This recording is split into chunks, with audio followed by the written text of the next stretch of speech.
Njalo igwijo lisitsho nje izinqe zethu ziyavakala kuba sifike sagaleleka singumthombo wolwazi. Uyaqonda ukhumbula into yokubana imbila yaswela umsila ngokuyalezela.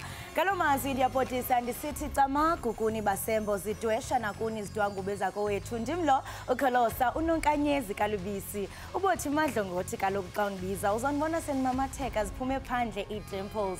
Siza kuziqika-qika ke kweli qonga sityatyadule nenzakazi yapha kwamadyeba sikufakele sematheni kweli naphesheya kwamalanhle. Wena nje yithi zava ungagunqi kuba ufuni ukundiva usithi hey ndive kusithiwa. Mamtshali alright ntombi? You're right in the grand. Yes nzwakazi bathathe lapha. Mbukeli uma nje umqondisi walolu hlelo esekhiphe umyalelo othi awusho umkenene ezobikezela ukuqala kwengqa izivele yohlelo lwakho ekhaya jikelele. Kusuke kungasekho ke okunye sesifike qathathana lolu hlelo njengoba kulwesibili nje siyazi ukuthi ke asikho ngaka isiphithiphithi njengoba phela zivaliwe izikole nonkunzana abasuthi abadli. Bathethe omama manje bathi hayi ayivulwe izikole niqede ukudla anizwa nothisha baphumule ngoba phela uma kubuyo kuyobe sekukhohliwe nokuthi konje kwakwenziweni angisayiphathi ke home ekhayeni kweyona akazange ayithinte. Mbukeli liyaqala ukuhlelo lwakho sikuphathele 8 ibanyana indlunkulu kaZulu kanye nje nokunye okuningi njengoba ke seshila uMadlongothi ukuthi akahambi yedwa uhamba nami angihambi ngedwa ngihamba naye okwakho nje mbukeli kusihlale phansi unethezeke ake sibheke ihamba phambili kuleli hora.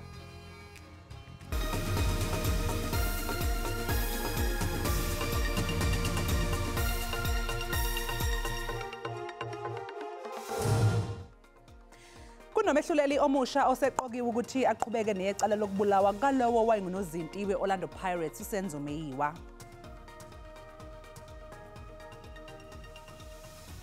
Ikumkani uMisizulu kaZwelithini imengelithi akaguli kwaye lawo ngamampunge. Inhlangano esingethe ibhola kuleli izwe ithi izozama ukuxazulula ingqinamba eyibhekene nebanyana. Leli qembu eliqeqeshwa nguDesiree Ellis laduba umdlalo kwakumele liwudlale neBotswana eTsagane.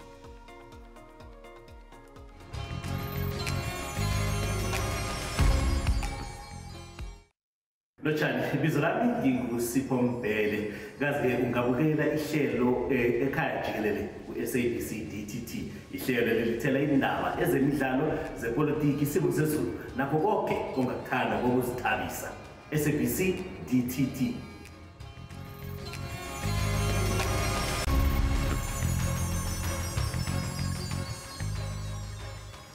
Kunomehluleli omusha osezothatha intambo ecaleni lokubulawa kalowo wayenozinti we-Orlando Pirates kanye nebafana uSenzo Meyiwa. Izolo kuvele indaba ezithi ukusuka ngomhla ziyi-17 kwephezulu umehluleli uRatam Khwatleng nguyena oseqinisekiswe njengozoqhubeka ngaleli cala. Usake waphatha ke mbukeli amacala amakhulu nabucayi afaka phakathi elikalowo wayibhekele ezobunhloli kulelizwe uRichard Mdluli. Lokho ke kungasho ukubambezeleka kwalo leli cala selidonse iminyaka. uMeyiwa wabulawa eFosloras ngomfumfu wangonyaka u2014 esigamekweni okwathiwa ngesokuphanga. Kunabesilisa abahlanu ke ababoshelwe leli cala bona ke baphika balala ngomhlane bathi babhecwa ngobende inyama bengayidlanga. Kuboshwe abalisa ababili abasolwa ngokubulala ikhansela le-ANC kumasipala eMbasha Eastern Cape kanye nokudlwengula intombi yaleli khansela ngesikhathi bebuye endaweni yokucima ukoma.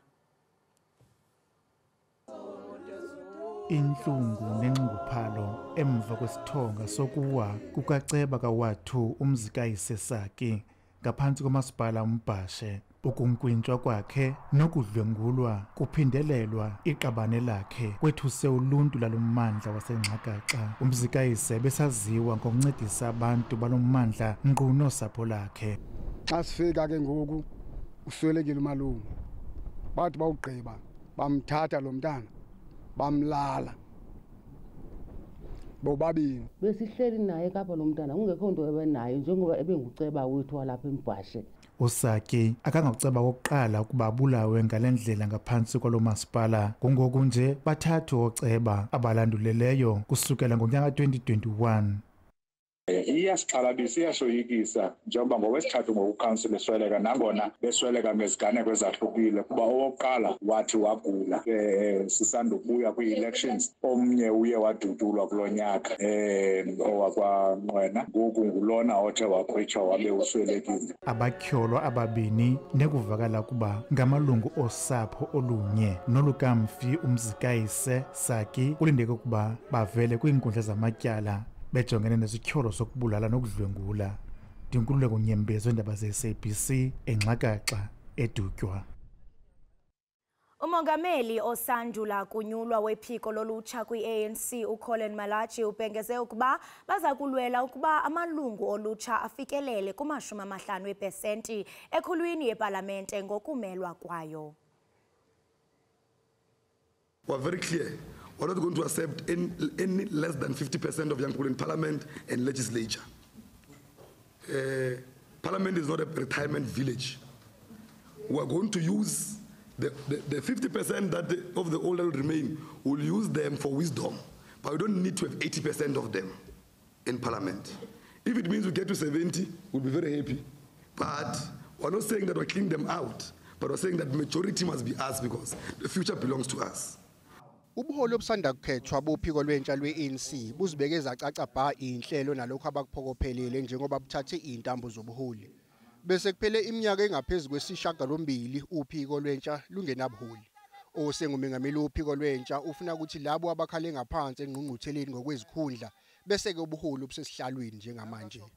Immediately after our first NEC, we have not yet decided on the date.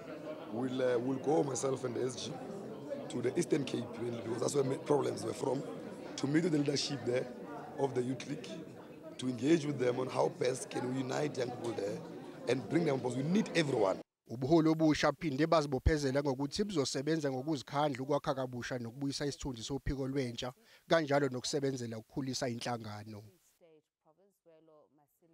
Owabe engumengameli wezwe uThabo Mbeki uchaze isigayigayi esasilwisana nobandlululo uSeli Motlana njengomuntu obeqotho futhi esebenzela umphakathi ngokuyikhandla kwaze kwabazi insuku zakhe zokugcina.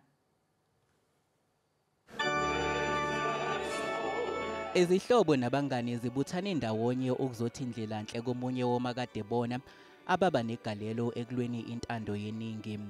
Owabe engumengameli wezwe uThabo Mbeki uchaze uMotlana njengohlobo lomuntu oluyimvela kancane. Umbeki ukholwa ukuthi ukube ubesadla anhlamvana ngabe ukugxekile ukwenyuka kwezigameko zodlame olubhekiswe kwabesifazane kanye nezingane. I can only imagine the intense pain and shame Motlana must have felt as she listened to the police service announce that between the April-June 2021 quarter and the April-June 22 quarter, sexual offences as a whole increased by 74.1%. Umndeni ukuthola kunzima ukwamukela ukwedlula kwakhe emhlabeni. Mother, yours was the journey of undoubted tribulations, overwhelming challenges, unbridled joy, severe pain, great accomplishment, and above all, a life fully lived. Usali Motlana ubengumfelokazi kaDokotela uNthatho Motlana ongasekho kanti ushiye emhlabeni izingane ezine kanye nabazukulu. Udedelwe ngebheyili eyinkulungwane eziyishumi zamarandi uThabang Mir nongomunye wabasola abathathu ababoshwe ngesonto ledlule ecaleni lokusiza uThabo Bester etulweni lakhe lokweqejele nyakenye. Abanye babili aboshwa nabo uJoel Makhetha kanye noMuekezi Ramolula bazofaka izicelo zabo zebheyili ngesonto elizayo. Umshushisi wombuso akazange aphikisane nesicelo sebheyili kaThabang Mir. Ubeke nje imbandela okuzofanele ilandele njengokuthi kuzofanele njalo ngoLesithathu ayosayina istation samaphoyisa eKopanong. Uphinde wadonswa ngendlebe ngokuthi angathinta inhlobo nofakazi becala. Abasolwa uJoel Makhetha noMuekezi Ramolula naba yingxenye yabasolwa abayishumi nambili abathintekayo etulweni elahlelwa ngempumelelo lokusiza uThabo Bester kweqejele laseMangaung. I-NPA yaphikisana nokunikezwa kalaba ibheyili. There is a list that was provided by the prosecutor to the magistrate, but I'm not aware of that list. I never had I never put my side on that list, but it's a list of all the people that we know they are going to testify on behalf of the state. So the state made it available to the defense lawyer in respect of accused number 10 who was released on bail, so that he knows which people must he not be in communication with. Abasolwa abanye abathathu uTebogo Dipholo noSinoho Matswara kanye noTieho Magotsa bafuna ukuphosela inselele isinqumo sokwenqatshelwa kwabo ibhayili. Ungoti wezomthetho akaboni ukuthi umzamo wabasolwa uzophumelela isigcawu senkantolo ephakeme eFree State. However, at this moment, the state has already proven most of the likelihood, and the magistrate, in order to say that he erred by denying the bail application to them, they need to come with all the proof that supports their application. Bonke abasolwa becala abagcinwe ezidokisini nabangaphandle ngebhayili sebeyoze babuyele enkantolo mhla ziyisishiyagalombili ngenyanga ezayo. Izinhlangano ezibhekele zemvelo eThekwini zinxuse umphakathi ukuthi ungenelele ekuhlanzeni nasekubuyiseleni lendawo esimweni kulandela imvula ezihamba nomoya. Ngenxa lezi imvula nomoya namandla kudlule abantu abayisikhombisa emhlabeni, kanti abanye futhi abayisikhombisa abakatholakali. iBlue Lagoon eThekwini ila kungena umfula umngeni olwandle. Indawo ethandwa kakhulu. Manje le ndawo igcwele udoti ngemuva kwezikhukhula nokuthiwa ungase ubulale imvelo. Amabhishi eningizimu neTheku nawo agcwele udoti.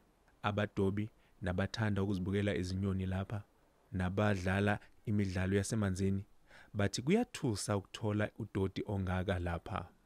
No, it's terrible. The amount of dirt that's in the water, it's not good.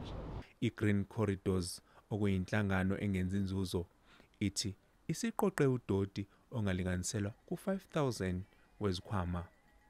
Okukhona oplastic abayingozi lapha.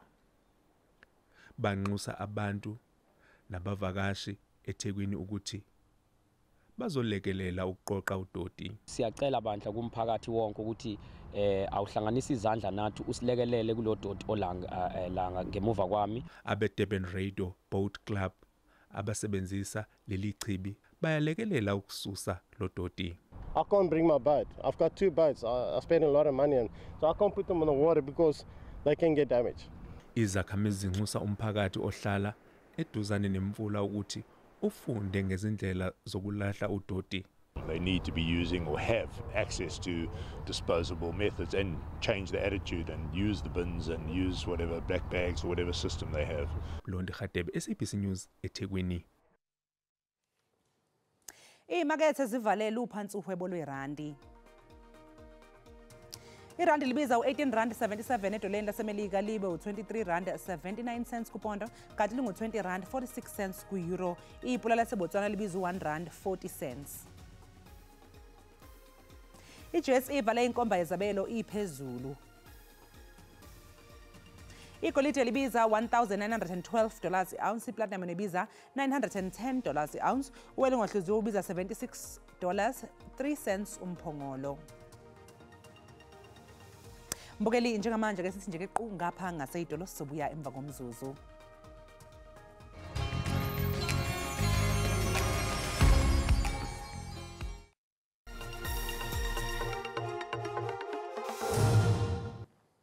Sikwamukele mbukeli ekhaya Jikelele. Kanti mangabe singena kwezemidlalo, inhlangano yengamele ibhola leinyawo kuleli isafa ithi nethemba lokuthi kungaxazululwa namhlanje ukungaboni ngasolinye nabadlali bebanyana mayelana nezinkontileka zabo zokuyodlala kwendebe yomhlaba. Iqembu lebanyana eliqokelwe ukuyodlala emqhudelwaneni nendebe yomhlaba alizange lilibhade emidlalweni wayizolo neBotswana ngenxa yomdonsiswano elinawo nenhlangano yebhola likanobhutshuzwayo kuleli isafa. Imali ngenye yembangela zalokungaboni ngasolinye. We are going to engage further, as the Premier Panyaza Lusufi indicated. You know, we had a round table where we engaged each other. So we are going to continue the discussions. Ibanyana ayizange ikuthakasela ukuthi iqokelwe ukudlala neBotswana kulomdlalo. They indicated to us, their displeasure in terms of playing Botswana, which we were, as an association, we were categorically clear that Botswana is, a team of caliber. ISAFA itho kuyenze yaqoka inkundla itsakani ukuthi kwezinye inkundla bekuneyinhlelo bezikhona. It was due to non-availability of the other stadia in and around Gauteng, and we had taken into consideration that many fields are under maintenance. Some of them indicated that they unfortunately they had other events going on. iBanyana Banyana izodlala umdlalo wokugcina ukuyilolonga neCosta Rica ensukwini ezimbalwa nje ngaphambi komdlalo wayo wokuqala wendebe yomhlaba lapho izobhekana khona neSweden mhla zingama-23 insuku kwephezulu. Abagqugquzeleli bomdyarho weDurban July bathi lo msitho ube yimpumelelo nangona ke kuye kwanyanzeleka ukuba kumiswe imidyarho emithathu ngenxa yongabikho kombane. Ukukhanselwa kwemjaho emithathu kwe-12 emjahweni iDurban July kuchazwe njengeshobolo emcimbini okuthiwa ube impumelelo. Abahleli balomjaho bathi lokhu kuhamba kagesi bengahleliwe. What actually transpired was we had a drop in power. It did come back, but with the halogen floodlights, unfortunately they take about 20 minutes to cool down before you can turn them on again. That happened twice. And that put doubt into the jockeys' minds whether that could happen during the running of a race, in which case obviously they aboard these animals that are travelling at 60-70 kilometers an hour, and they'd be cast into complete darkness, which could be seen as very dangerous for them, for their lives. Bekukhona nesivumelwano nomasipala iTheku ukuthi ugesi ungacinywa ngalesikhathi somjaho. Amaphandle aqinisekisiwe ukuthi azoyithola imali yawo yamathikithi okubhejela lemjaho emithathu ebhuntshile. Punters and those people who bet on those races, full refund. There's no questions asked there. The races weren't run. Everyone who did have a bet on those races will receive a full refund. IGold Circle ithi liyaqhubeka uphenyo ngalesigameko sokucima kagesi.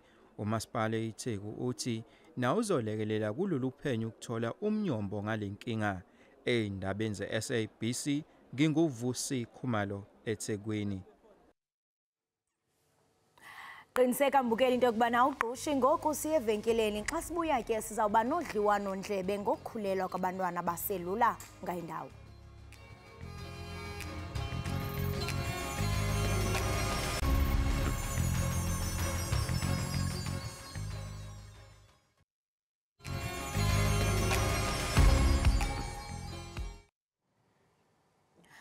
Siphinde sinamtyele nihleli nathi apha ekhaya jikelele kwinkqubo ndaba yakho uDTT. Xa hlabla mgama ke uMzantsi Afrika urekhode inani liphezulu lokukhulelwa kolutsha, abanye ke kwesisibalo ngabantwana abaphakathi kwiminyaka eli-10 ukuya kwi-19. Ukanti ke sinxibelelana nokhululiwe Mtshali ongunontlalo-ntle nophuma ke kumbutho ozimeleyo obizwa ngokuba ekujuleni kwentliziyo Community Development ukuze ke athethe nathi malunga nemicelimngeni esingathi ke abantwana bajongene nayo. Masikubulise ngalentseni khuliliwe sikwamkele enkqubeni. Ngiyabonga makholi sanibonani nonke. Khosi mama. Siyaqonda into yokubana liyothusa kakhulu inani labantwana abakhulelwayo. Xa sithetha ngeminyaka ke sithetha apha wena Mamtshali ngo-10 to 14 years. Uyazibuza umuntu into yokubana umntwana ona 10 years ukwaze lapho ba angabe kanti uzibandakanya kwimikhwa efana nale. Ungathi mhlawumbe owona nobangela wokuba sibone inani eliphezulu labantwana bekhulelwa kwenzeka ntoni? Makholi ya ngiyabonga ukuthi ngifakilana ni ya i-challenge ngempela kakhulu le but imbangela kakhulu abantwana abaningi bazengulwa emakhaya ne that being raped emakhaya within the families kakhulu esikhathini esiningi ingxaki yabantwana they are being raped within the families ne abantwana bakhulela kuma broken families, you understand, and then futhi umntwana emotionally ulimele kwenzakala izinto eziningi kuye and akho umuntu onakayo ekhaya akho umuntu athendayo leyo nto leyo because ekhaya kune-domestic violence kakhulu so umntana akahoyiwanga tututu ngalelo xesha umntana azalimali umntana azahambe aye ngaphandle ayofuna i-help kwabanye abantu out there kuma-peers wakhe, you understand. So teenage pregnancy it's really a challenge. It's really a challenge, and abantwana abaningi ukuthi umunye umntwana is raised up by a single parent. And umama lo ahleli naye mangabe uhleli ngomama uyabona izinto ezenzakalayo kuza ne-boyfriend kamama la endlini mayiza le-boyfriend kamama la endlini umntwana lo ubona izinto eziningi ezingekho right and umama kwesinye isikhathi uthola ukuthi akasebenzi njengoba engasebenzi udepende kakhulu kule boyfriend and le boyfriend ithatha i-advantage manje ukuthi oh yini engenza yonke into la endlini ngiyathenga ukudla nalo mntwana ukuthi aze esikoleni mhlawumbe uyagibela nge-transport yini and i-boyfriend le igcina seyithatha i-advantage ngomntwana and esikhathini esiningi uthola ukuthi umntwana noma eseyiripota leyo nto leyo ukuthi hey mama nangubaba ungibamba la nala umama athi nje mntanami ayi-ignore athi nje mntanami so dlani mangakhuluma le nto lesizoyenza kanjani uyabona siphila ngaye lo muntu la endlini ziyenzeka izinto ezibuhlungu kakhulu ngabantwana abantwana abaholwanga tu and nokuthi bamamelwe abantwana emakhaya yakhuluma mama uvakala kakuhle mama and siyaqonda into yokubana kuye kube khona ingxoxo kanye ungavisisani kwemibutho kwimiba yokuba mhlambe kusiwe i-condoms okanye i-contraceptives esikolweni abantu mhlambe bathi no into yokubana mhlambe umntwana esesikolweni nimnikeze i-contraceptives lonto iyamkhuthaza into yokubana azibandakanye kwezosondo ingaba mhlambe uluvo lwakho luthini ngalomba ngendlela isimo singakhona ne ngendlela isimo singakhona makholi ne abantwana mabathole mabanikeze because uthola ukuthi umntwana already ku-sexual active ngezinto azibonile khona into ezimfisha ukuthi azafinyelele lapho ukuthi abe sexual active at an early age angithi so manje esikoleni useke lapho and remember kune-peer pressure nasey'kolweni abangani kuyajolwa kwenziwa zonke lezi zinto ey'kolweni bayathandana abanye yena usebona ukuthi yena seseli ngaphandle. So it's good ukuthi abantwana bawathole babe khona.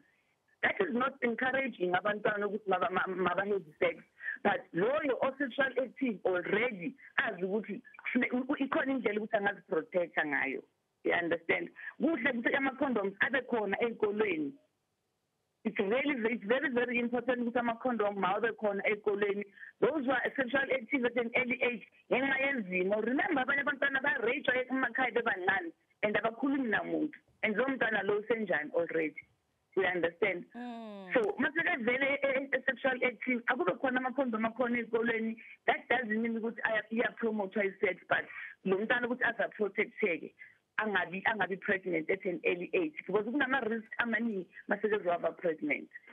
So mhlambe xa ibona ke i-condom ena 10 years mhlambe uzawuthi oh okay since ndiyifumane lapha esandleni sam ndiyayazi mhlambe uba ndizayisebenzisa ndithini sihlabele mgamanga leyo ndiyafuna uqonda into yokubana kuba utshilo into yokubana omnye unobangela ingaba mhlamba abantwana baye badlwengulwa kodwa xa sijonga mhlamba igeneration yangoku sithelekise mhlambe ngamaxesha wenu nawe ungangqina utsho uba hayi abafani ungathi mhlawumbe ungenelela kwezinto ezifana no-social media nokutya ekusele mhlawumbe amantombazana aselula awutyawo afana namaqanda no-cheese kuyangenelela into yokubana babe sexually active?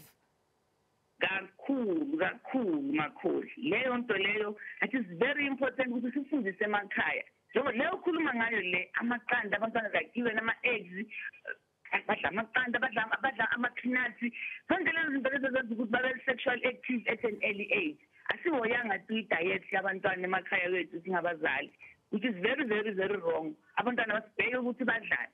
You understand? Ukudla abadlayo amasibheke silandelele ukuthi badla ini ngasiphi isikhathi. Thothi umntana uyadla amaqanda and bayawathanda amaqanda once bengena kulesi stage leso. Bathanda amaqanda, bathanda ama-peanuts, bathanda ama-cheese. All those things ziyaba-prepare masinyane ukuthi babe sexual active at an early age. So it's very important. Education iyafuneka emakhaya. Yes, esikoleni education ikhona education noma sometimes ngeke ibe enough. But kakhulu education ifuneka ibe emakhaya, emakhaya. Ngoba esikhathini esiningi nemakholi, esikhathini esiningi abantwana thina emakhaya sikhulumi nge-sex education emakhaya. Thina ukuthi baze bayithola ey'kolweni and baze bayithola nakuma-peers wabo khona laphaya. And endlini ayikhulunywa leyo nto leyo because sikhule thina ingekho leyo nto leyo singatshela singakhuluma kungekho education nge-sex.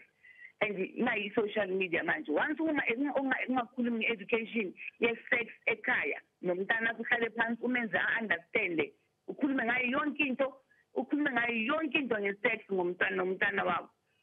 Ngiyacunga ukuthi namhlawumbe ayikho abanye abantu ayothola the wrong information kanti wena njengomzali ngabo ukhulumile naye wamfundisa ngendlela efanele uzolalela ukuthi hey umamami la ubabami ubhuti wami la usisi wami utheni la noma ngabe umngane akhe sekhuluma something opposite kunaleyo that yena uzokwazi imfundiso ayitholile ekhaya. Abantwana amabangayitholi i-sex education ezikolweni kuphela nakuma-peers wabo kodwa nasekhaya responsibility yethu njengabazali sihlale phansi nabantwana bethu and educate them in reproductive health. It's very, very, very important mabazi ngayo sex because bayangena mangabe singakhulumi ngayo kanjani because banamafoni siyazi ukuthi they can access information noma kunini bayalala nawo lamafoni asiwagayidi nakhona asiwacontrol namafoni bazibambe balala nawo bagugula yonke lento le bayithola and then benze ngale ndlela abayenza ngayo. Into ethi ke usemde nokumgame kumele uyahanjwa ngabazali afundise nge-reproductive health yakhe. It's very important abantwana bamamele education ephuma ekhaya is very, very, very important. Uxolo njengokuqala wena sisi wami ndiyahalela ukubuza nalona umbuzo kuba uyafumanisa into yokuba kwezinye imeko lamantombazana aselula abangamaxhoba kubafana abadala singena kanye kule nto ka-social media kuba ukhona omnye umntana isitori sakhe besiye sathi chichi apha kumakhasi onxibelelwano ena 15 years wakhwetywa ngumfana omdala wapha eThekwini esithi yiza naku ukuthi wamthembisa izinto nezinto. Ingaba mhlawumbe ungenelelo lwabazali luthini kuba njengoba usitsho into yokuba esikolweni ewe bayafundiswa kwaye lento apha ibhlungu khona siyibona ixhaphake kwindlu emnyama kuba belunga sibaboni mhlawumbe izinga liphezulu kakhulu kwaye ucinga uba urhulumente wenza ngokwaneleyo ekutshutshiseni abenzi bobubi?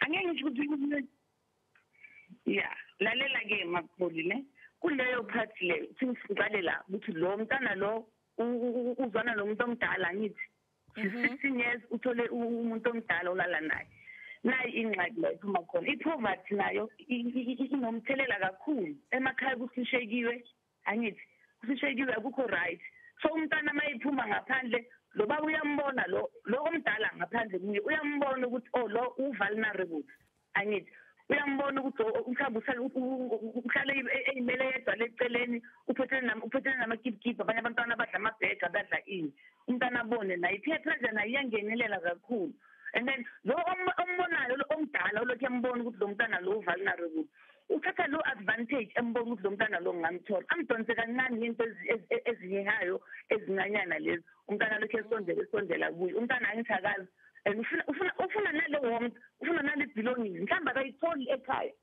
yikho ngithi ekhaya kufanele sidlale ne-role enkulu ofuneka sidlale singama-parents asinakeni abantwana let us give them all the love that they deserve abantwana because maye ngayitholi endlini uthando lo mntwana uyaphuma engaphandle le and mangabe like njengoba ngishilo khona eqaleni makhulu ukuthi abantwana abaningi are being raised up by single parents especially omama umama maseke ne-boyfriend endlini uyenza konke lezi zinto zakhe ne-boyfriend bayabangana umntwana naye uyahalela manje bona lo babo lokhu emcimana nelihlo kwesinye isikhathi omunye hayi bonke bakhona obaba ama-stepfather a-right aphathe abantwana bakhulisa ngendlela e-right bakhona o-stepfather abenza ezinye izinto ezingekho right so lowo mntana loyo kuphuma kuleyo family enjalo uma iya ngaphandle it's easy uvulnerable lowo mntana loyo because uyayifuna lento le enziwa umamakhe lapha endlini and into ethi wena mamtshali into ethi inzipho funeke nizifake zitshone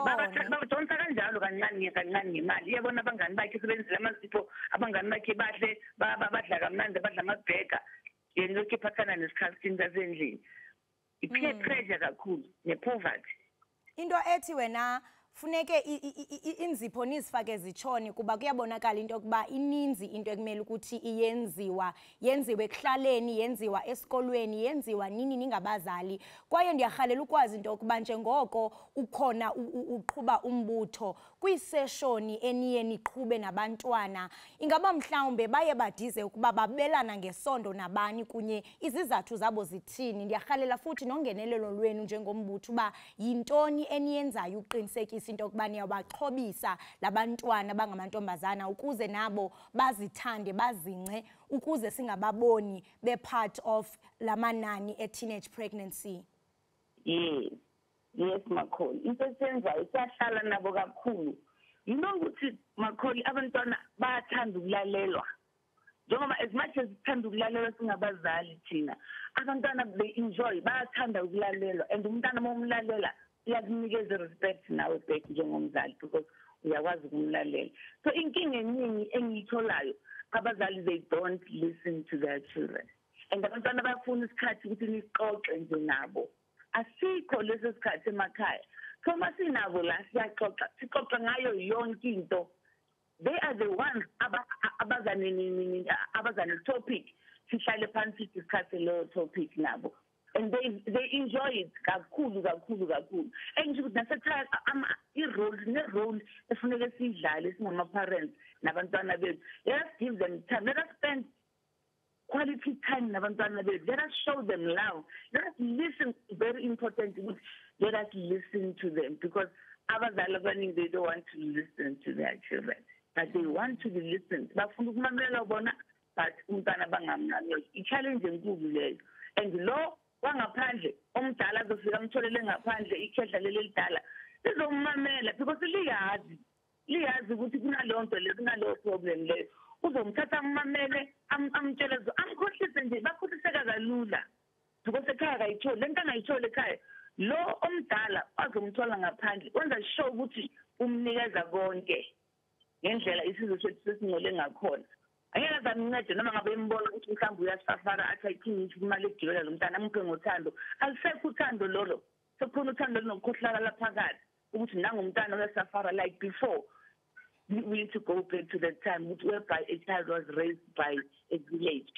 Manje umuntu mawunceda umntwana wangaphandle so negain oyibhekile wena ufuna ukuthi uthole something awuncedi ngoba ubona ukuthi hey kunenkinga lapha kulela khaya ifuna ufake isandla nami njengomzali because umzali kulomntwana lo but manje sothatha ngendlela ukuthi sengizomdonsa ngale ndlela le and naye bese feel ngathi uyamkolota lo muntu umdala phela unepower uyam-overpower and manje noma ngabe sethu uyafuna ukuthi noma ngabe sisikelalwa ke manje asebenzisa i-condom akafuni i-condom and the man has 70 condom.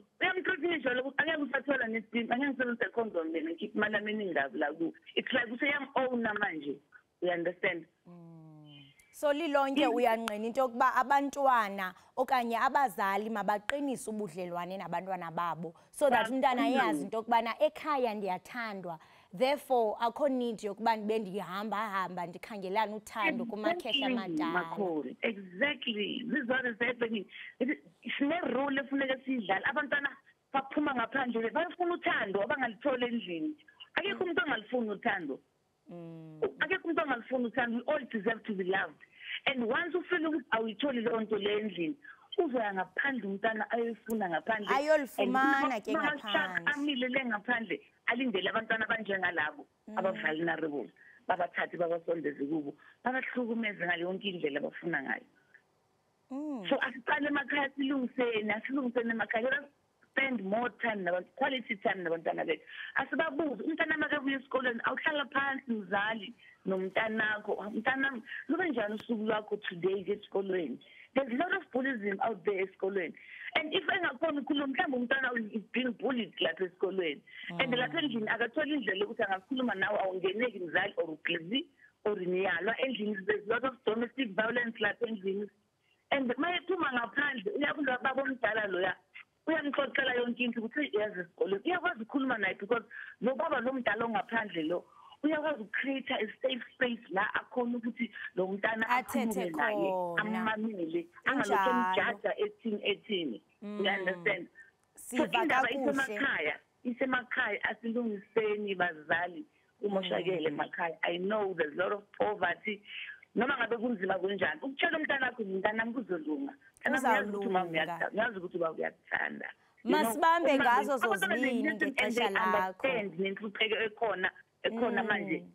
But if ever singacommunicate nawe senze ukuthi uzobona nawe uyazibonela naye bayabona, but they want us njengama-parents ukuthi sikhulume nabo, let them understand isimo ukuthi mntanami okwamanje kusesenje ayabona ukuthi akusebenzi umuntu ekhaya. Injalo kanye masibulele ngexesha lakho. Ukuthi at least manje ne-feeding scheme esikoleni kungcono kuzokhona ukuthi uma ufika esikoleni udle ngeke ufunde ulambile. Impilo izoba ngcono. Angeke uhlale kunje mntanami, uzumculela nalowo ngoma ukuthi ngeke uhlale kunje mntanami. Injalo kanye mama.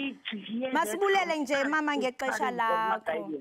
Ivakele ngenene ndiyaqonda into yokubana you are really passionate ngomsebenzi wakho kwaye ndiyaqonda into yokubana amantombazana owakhulisayo afunda nto kuwe. Siyabulela ngexesha lakho, siyathemba into yokubana umzali nomntwana mhlambe ngaphambi kokuba abe kanti uthatha isigqibo uzawamamela lamazwi wakho athi yeyi usisikhululiwe mtshali uthethile kwinkqubo ye-Ekhaya Jikelele. Enkosi kakhulu ngexesha lakho. Lowo ke mbukeli ebesincokola naye nguye kaloku ukhululiwe mtshali nongunontlalontle. Sidlana indlebe naye ke ngomba wokukhulelwa kwabantwana baselula kweli loMzantsi Afrika. Luthini wena ke mhlambe ungumzali usekhaya, uluvo lwakho luthini ngale ngxoxo sinayo? Qiniseka into yokubana ke uyasibalela kumakhasi ethu. Kodwa ngoku masihambe siyobhatala amatyala, siyabuya emva kwale ntengiso.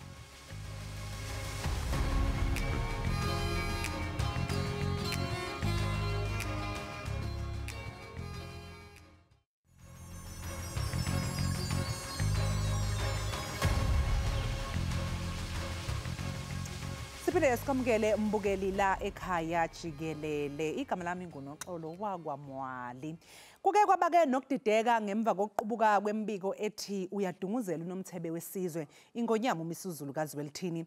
Ake nje sikuzwise mbukeli liyikhulumela izulu eliphezulu ngalolu daba. Information coming out of social media. Yes, I did lose a very close friend of mine. He was my brother. He was family to me. Obviously, when I knew,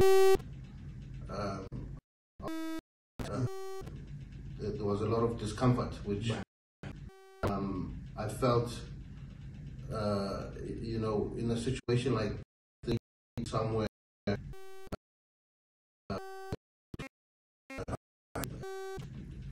It just came at a time to do my medical checkups from time, and I just said, okay, I will go and do medical checkups in Swaziland. I see the and take some time out. Events happening at home. And yes, I'm deeply involved in it, but I wouldn't like to be there physically. So the move was to Swaziland. It's not because maybe I have been poisoned, which it's not. I'm not poisoned. I am well. I'm 100%. Everything is well functioning. There's nothing wrong with me. There's no poison whatsoever. So please, people, you know, mostly to Zulu people, also, to just remind everyone that please don't listen to everything that play. Ngemva ke kwembiko eshayisanayo ethinta impilo kaNomthebe wesizwe ngonyama uMisuzulu kaZwelithini, indlu nkulu kaZulu isalokhu imile kwelokuthi ingumqemane indlulamithi umphame ephuce ikhubalo lenyanga lokhu kuhlaluke khona izolo ngesikhathi ke okhulumela ingonyama umntwana wasonkweni umntwana uAfrika Zulu exoxisana nenye yeintatheliza lapha eSABC eqinisekisa ukuthi imbube ingumqemane. Njengamanje ke embukeli sixhumana nayo undaba ezitha Mageba sithula isikandaba. Siyathokoza emsakazweni uxoxa nawe, sizizwa sithobeke kakhulu. Ngiyabingelela msakazi, ngibingelele bonke abalaleli ekhaya. Ngibongele lithuba. Mageba, ake siqale nje ngengxoxo obenayo nenye yeintatheliza lapha eSABC uCalvin wakwadludla izolo nokuyiyona ke obuqinisekisa kuyo ukuthi uNomthebe wesizwe uphile saka. Kunjalo izolo sibe nengxoxo noNtetheleni ubaba uDludla lapha athole khona sonke isiqiniseko esilweni ukuthi cha siwumqemane konke lokhu bekushiwo bengamampunge nje ngenxa yokuthi sesibheke ku-vision 2024 which is ama-elections okukhethwa okhetho ulaleli izwe ubona izwe lidunguzela nje cha kudunguzela isilo udunguzela lona izwe ngenxa yokuthi sebehlela inhlelo zabo osopolitiki ukuthi ba computer kanjani njengoba ukhetho selifikile selisemnyango nje. Ngokubona kwenu mntwana ngabe yini le eyenza kusabalale ethi inkethabaweli ewelwa ngone ithole kuphela iyadunguzela? I-agenda yokuthi uma uqhubeka silo ungafuni ukuthi ulalele ushintshe uchairperson weNgonyama Trust thina sizokhombisa ukuthi singobani nangempela siyibonile agenda idlala ukuthi isilo siyagula isilo asithandazele normally thina njengesizwe sithandazela abantu abadala yabona nje mase uyixhegu uyawufuna umkhuleko kodwa beqala nqa uthola ukuthi sekumele kuthandazwe isilo siselibhuku siphila saka sidlandlavana and kuyithanda ukuthi kube yishwa leli sicela ukusikhuza lesihlava ngoba kune agenda ukuthi isilo sidimwe unfit ukuthi kuthiwa cha ngoba sasishilo isilo asikho fit njengamanje sohlanganisa ama seniorities ngoba sekhona ama seniorities ama self proclaimed seniorities bese bayahlanganisa bethi cha sicela ukuthatha intambo nibonile nani si-announce akekho ophikile masithi silo siyagula siyadunguzela sizobamba umbuso bese bekwazi ukuthi besebenzisele thuba ukuthi becindezele ozakwabo laphana kuma-elections njengoba behlezi benza so ngicela nje nina besilo ningakuthathi personal isimo sama-elections esesifikile esenza ukuthi ku-behave ngale ndlela ekubehave ngayo. I don't think it's really personal kodwa konke lokhu kugula lokhu ukumenyezela bekungekho before isilo sidecide ukuthi usihlalo waso eNgonyama Trust inkosi uMzimela konke lokhu kuqale emva kokuthi inkosi uMzimela imenyezelwe uNomthebe indlulamithi njengomsihlalo wayo eNgonyama Trust and ngifisa ukuqinisekisa isizwe ukuthi iNgonyama akukho okuzoyishintsha kule decision ngisho benga-announcer ukugula okulandelayo ngoba ngathi kuneschedule esikhona sokugula kwenkosi ngabe ngcono nathi basithumelela in advance sazi ukuthi bahlele ukuthi bayigulise kanjani ngoba kulede kwadlula nje iviki noma amabili sebeyamemezela njalo ukuthi isiyagula sekuyamenyezela njalo ukuthi hayi sekuhlulekiwe ayilaleli into eyodwa ngoba kufanele inkosi icontrolwe abantu abathile abakwipolitiki kodwa futhi abamalungu omndeni abasebenzisa umndeni ukuthi bohlula ozakwabo kwipolitiki sicela nje ukuthi abantu abakwipolitiki abahambe bayoyikhankasela bayatshela abantu ukuthi cha sizonakhela one room abangaki sizonilethela amanzi akungakhankaswa ngesihlalo akuyekwe ukuthi kube khona abantu abaze besebenzise ama-letterhead kamasipala ukuhlasela isihlalo ngoba singahambisani nabo lokho angeke sikuvume siyisihlalo sobukhosi. Kuletha ziphi-ke iy'ngqinamba Mageba lokhu ngoba phela nabantu bangagcina behlalele ovalweni kwazise phela iNgonyama yabo le okukhulunywa ngayo lapha. Khona kumdlalo othanda ukuba ingozanyana odlala osopolitiki abamalunga omndeni futhi abaney'khundla zesizwe ey'thembakele kuyaqala lokhu kwenzeka in a long time so ngakho-ke besingakulindele suZulu kodwa ngicabanga ukuthi sizokwazi ukuthi sifake ama-mechanism in place ukuthi lokhu ku-avoideka ngoba mhlawumbe kufanele kuhlukaniseke ukuthi uma umuntu ekupolitiki for instance sishaqekile izolo sibona kwi-newsroom imeya yaseZululand ithi ikhulumela uZulu ikhulumela uZulu njalo kodwa lo muntu uphethe ikhadi lepolitiki akanayo imandate yesilo edlula imithi ishaqekile. Omunye futhi umuntu ohamba ethatha imali kubantu athi ukhulumela isilo athi wenza ama-investment kwaZulu Natal ademand ukwenza ama-interviews useze waba yi-celebrity la ku-TV uProfessor Musaculu.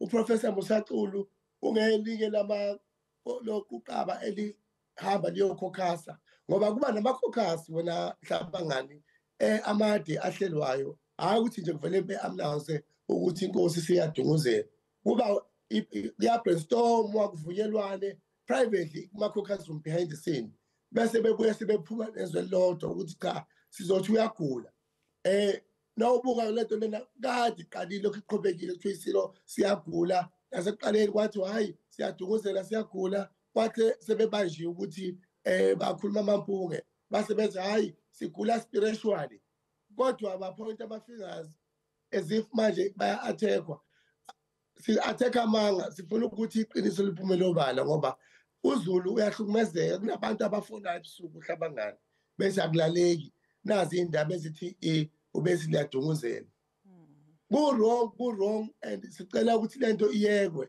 but from now on sicela ukuthi yonke imithombo yemedia mayifuna indaba enjengalezi isiqinisekiso ngendaba zembube ukuthi ikusiphi isimo ingeza direct kwi-office le-communication isihlalo sinehhovisi lakhona kuvulelekile siyacela ukuthi ningabe nisalilaya ku-social media ngamahebezi ngoba nawuzwa omunye uthi uzwe ngomunye omunye ufonelwe omunye eswazini yinto nje eyingxubevane eshaqisayo esicela ukuthi uZulu angadideki futhi angapheniki kodwa sicela ukuxwayisa uZulu ngalo muntu okuthiwa uProfessor Xulu wayesebenza emajele washiya emsebenzini wakhe asazi waxoshwa yini wazi wayibeka njengomuntu bathini isivikela isihlalo and akazi thina si-announce kunabantu ade bekhulumela izinkulu namhlanje bakulo leli qembu eli-announce ukuthi umntwana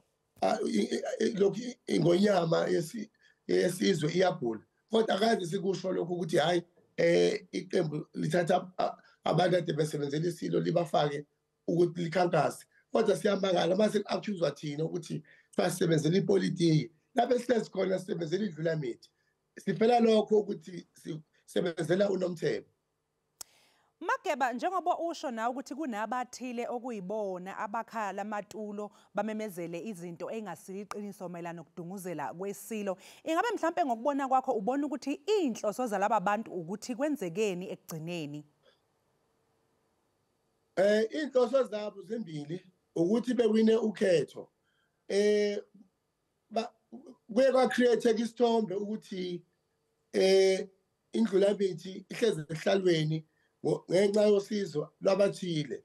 Ngifisa ukucacisa lokhu ukuthi akekho umuntu obeka indlulamithi ehlalweni bonke abantu babe ofakazi njengoba babefakaza nawufakaza kusuke ufakaza iqiniso kodwa inhloso enkulu ukuthi bewina ama-election because ngaphandle kwama-elections lento yama-trustland i-manifesto ayihlangani kahle abanayo into ethile ngoba sebeyipositione njengabantu abavikela isihlalo. Sicela ukuthi wonke nje amaqembu azakhele their independent plan yokukhankasa siyindlu nkulu akulula ukuthi sivumele ukuthi i-ground yokukhankasa ibe uneven and siyanxusa ukuthi osopolitiki abakhuzane kulento ngoba kuyiwa ama-elections abakhuzane ukuthi cha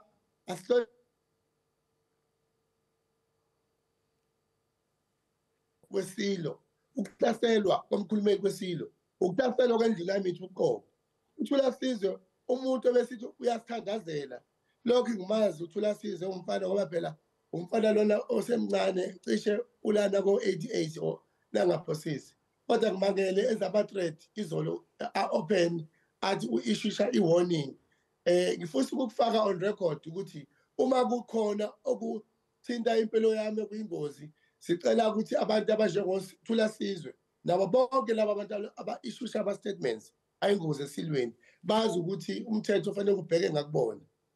Mageba, intatheli yethu uDludla lapha uyasho ukuthi niseswazini njengamanje. Ingabe yiqiniso yini lelo futhi uma ngabe nikhona nenzani? Kuyiqiniso elimsulwa lelo ukuthi indlu lamithi iseswazini ivakashela ugogo wayo nomalume wayo iNgonyama uMswazi. Okulindele ukuthi iNgonyama yomsilo somhlaba sibuye ngolesine. Kodwa ingubhe ngoba ingapha uzokhumbuleka nje ukuthi ingubhe ipassionate also about ukuthi ubudlelwane baye nekhaya lakubo liphakanyiswe. So njengamanje imbube ingapha eSwazini ukuthi isale isiqedela ama-routine medical check-ups. Angathi nje ngakanwazwa lokhu ukuthi wonke yakhonfirmile ukuthi imbube ayidunguzeli isesimeni esigulisayo sempilo msakazi. Mageba, ngabe yini engenziwa ukuze nje ezombusazwe zingaxambukeli kweyithinta indlu enkulu kaZulu sesizovala nje? Ukuthi ezombusazwe kufanele zazi into eyodwa ukuthi mhlambe abazi ukuthi alikho iqembu eliwukhazini waseNdlunkulu. Uma usuneqembu lakho kufanele kuphume uyokhankasa uyimele, ungafuni ukuthi usebenzise indlunkulu ukuthi uyozuza inhliziyo kaZulu ngoba uyobe uzuza amavoti ngendlela engesiyona. Kodwa kunesidingo nje esikhulu ukuthi sihlukanise inhloko nesikhandi ngoba kuba nenzondo enkulu eqhamuka kosopolitiki abanye abafila ukuthi bahlulwa abanye unfairly ngenxa yokuthi bona baqhama sebephethe ama-numbers esihlalo ngenxa yokuthi bakwazile ukuyifaka phakathi kwenhliziyo kaZulu bebe into eyodwa. Sicela ukusho lokhu ukuthi alikho iqembu lezepolitiki eline support yesihlalo noma eline claim esihlalweni in one way or the other. Wonke amaqembu awaphume ayokhankasa, awaphume ayothembisa abantu ukuthi bazokwakha ama-one bedrooms amangaki, bazohambisa ama-waterkan angaki amanzi emphakathini. And isimple isystem yethu yase-South Africa ayikho that complicated. Ngicela futhi ukuxoxa kakhulu ukuthi ngixwayise isizwe ngale ndoda kuthiwa uProfessor Xulu ehamba ithuka iNgonyama kuma-social media ethi imeli iNgonyama. Sicela ukuthi ingaphinde inikezwe nethuba emoyeni ngoba ayinayo imandate futhi ebhaliwe phansi eqhamuka kwindlu lamithi ethi ayenze lo msebenzi ewenzayo. Ndabezitha, sibonge kakhulu ngokuxoxisana kanye nawe namhlanje kuseni.